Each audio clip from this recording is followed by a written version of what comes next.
So when you've burnt out or you're first experiencing chronic illness, what you realize is you can't live the way that you lived before. Your body just doesn't allow you to. And you have to learn how to live in a new way to allow your body to heal, because your body knows how to heal, but you just have to learn how to give it what it needs. It's a completely different way of living, and it's going to take a lot of trial and error. It's going to take a lot of frustration, but I want to share with you what I learned over my 5 years of chronic illness, so that hopefully it can fast track the learning curve for you. So when you're going through this journey, there are so many frustrations. I mean, like, you're trying to push beyond limits and you don't know where those limits are. You don't know what's affecting you. And it just becomes so frustrating, and you're moving forward 2 steps, going back 2 steps, and you just feel like you're getting nowhere. One really important thing that you need is to work out where your baseline is. This means that you need to work out how much your body can actually tolerate of any certain activity. Because when you push over that, you're going to pay for it. You're going to end up in bed for a couple of days, or you're going to be knocked around for a couple of days, and you're going to lose those days and have to start all over again. And there's this whole process, like I said, of 2 steps forward, 2 steps back, until you actually learn how to pace properly. So yeah, this involves working out where your baseline is. Once you work out where your baseline is for any given activity in a day, some people will say you have a certain amount of spoons of energy in a day, and you got to know how much each activity is using up so that you're not going over your 10 spoons for the day. Because what you want, your body needs energy to heal, and when you've maxed out your energy, your body's only going to go backwards. So you have to work out how to stay within your limits. Find your baseline, and then once you've found your baseline, say your baseline's here, you want to be here every day, just under, and then over time that baseline will start to increase, and you can condition your body and your mind to be able to step up to new levels more and more consistently, but you have to be patient and you have to do it slowly. Basically, the whole goal when recovering from chronic illness is to reduce stress and to increase calmness, because when you stress, your body's using up energy, and that's energy that your body doesn't have to heal. And when your body already has such a limited capacity of energy, every bit of energy is so precious to you. So basically, you want to arrange your life in a way that reduces stress as much as you can, increases calming as much as you can, and this gives your body energy to be able to heal itself. So there are a few areas that you want to define your baseline in. The first one is in physical energy, which is exerted. So this will include things like walking, exercise, your time at work as well, and socializing with people. So my baseline for walking was originally 5 minutes and then 10 minutes, and now I've built up to I've done almost an hour and a half climbing up a hill, because slowly over time and patiently I built up how much I was doing as my body allowed me to. And you really want to get in tune with your body with this. Working, you want to know how much energy working is using up, and then how much energy you've got left over to do the things that are going to help you, like exercising. And you also want to know social interactions, because for me, they drain me a lot.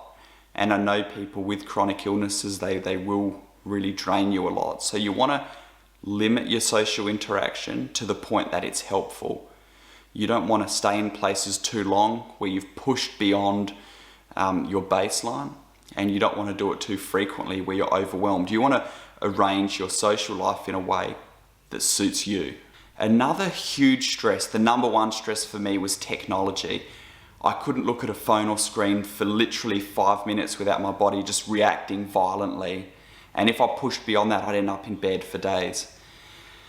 Now I can look at a screen for hours a day. But it slowly happened over time as I conditioned my mind and my body, and I allowed my body to heal. Like I've said many times, I would leave my phone away from me and on silent all day and night, check it a few times during the day. And if I wanted to watch maybe a 5-minute video here or there, that was all I could handle.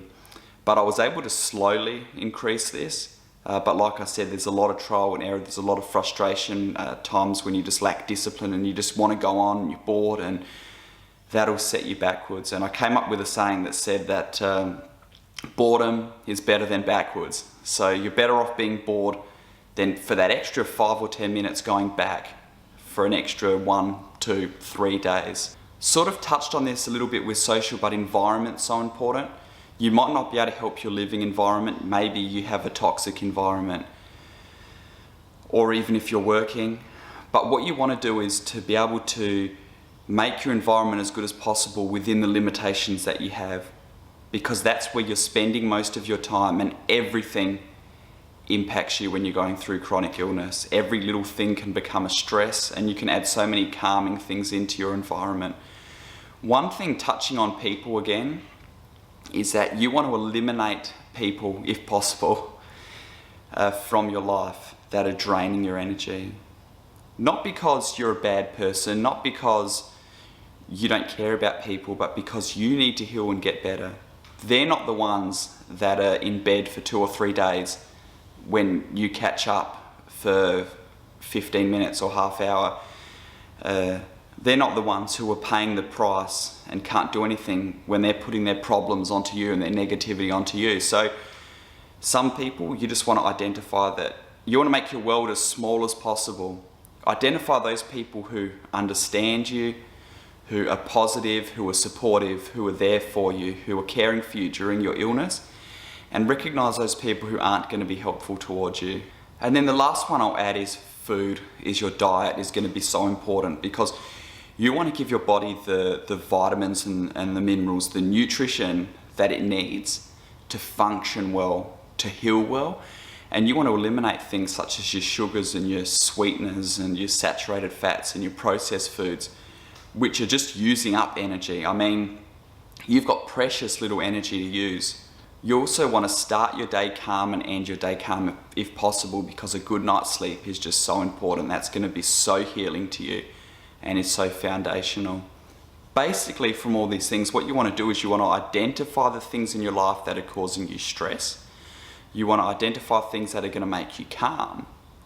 You want to reduce more of the things that are causing you stress, increase the things that are going to make you calm. And for me, it was this holistic approach, and you got to be really patient, sticking below my baseline as much as I could. And then over time, I just saw, like, there were periods where my health just like shot up like that in a week or a couple of weeks, because you don't know what's happening under the surface. But you have to just keep trusting the science behind it and the common sense and doing those right things, and your body will start to recover. So basically what it comes down to, again, I'll just reiterate it because it's so important: reduce stress, increase calmness, allow your body more energy to heal, give it things that is going to nourish it, good foods, exercise, good people, take away things that are going to deplete from it, bad food, negative people, too much time on screens, and over time your body will start to heal more and more.